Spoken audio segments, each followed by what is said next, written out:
Comme annoncé en début de journal, nous allons échanger dans quelques instants avec Zadi Djedje, président de la coalition des jeunes patriotes pour la paix et la réconciliation.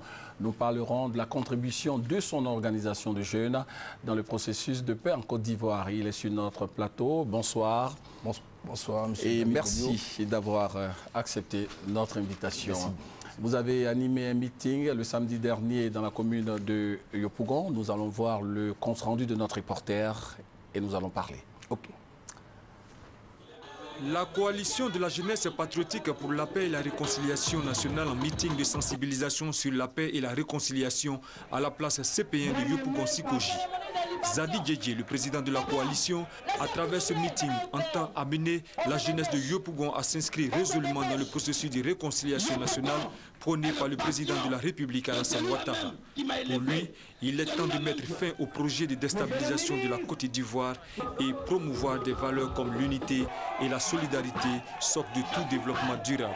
Au nom de la paix, au nom de la réconciliation, au nom de tous nos camarades qui vivent en exil, au nom de tous nos camarades emprisonnés, si, pour mon combat que je mène avec mes camarades, si on nous taxe d'acheter, si on nous taxe d'être les pro-Ouattara, si on nous taxe de tous les noms, que nous sommes des traîtres, je dis oui, que je suis l'acheté.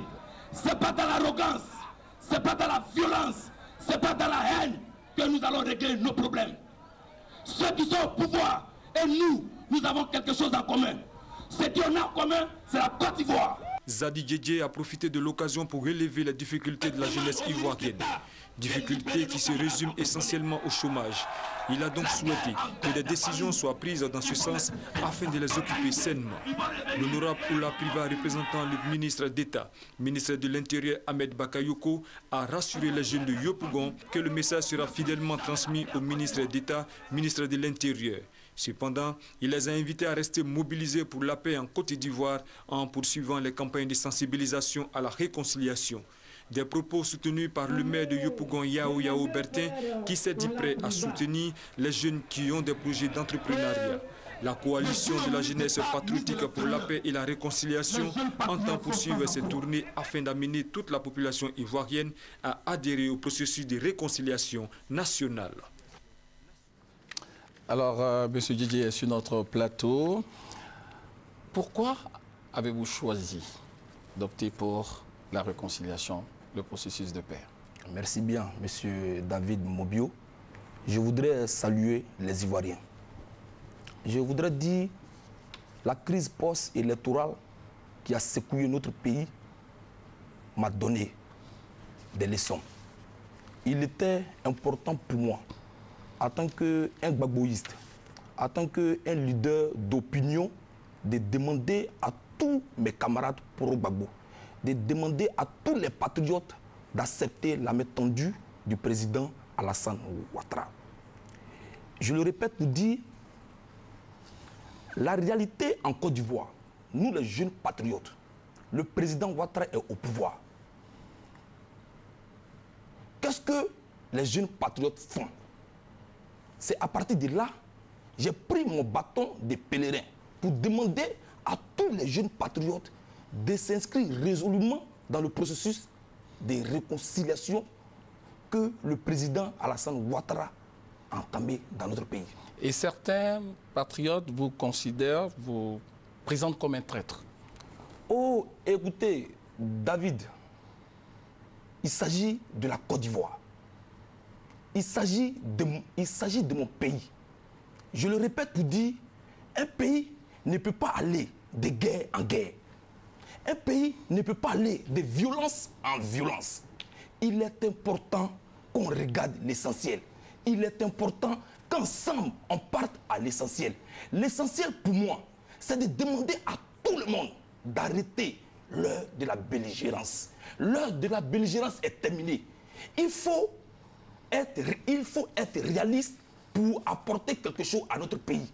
Dans la guerre, on ne peut pas créer des emplois.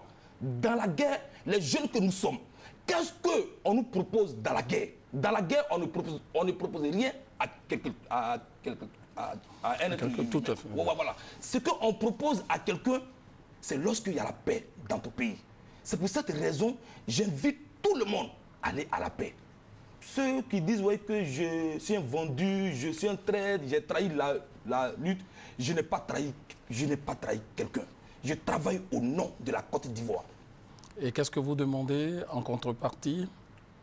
Vous parlez du retour des exilés, des leaders de jeunesse. Vous demandez le retour? Oui, mais attends, monsieur David Mobio, nos camarades de lutte vivent en exil. Nos camarades de lutte souffrent en exil.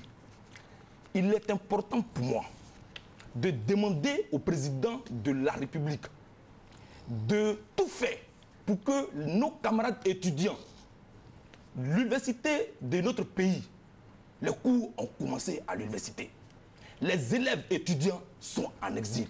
Ceux-là vont prendre leurs cours comment?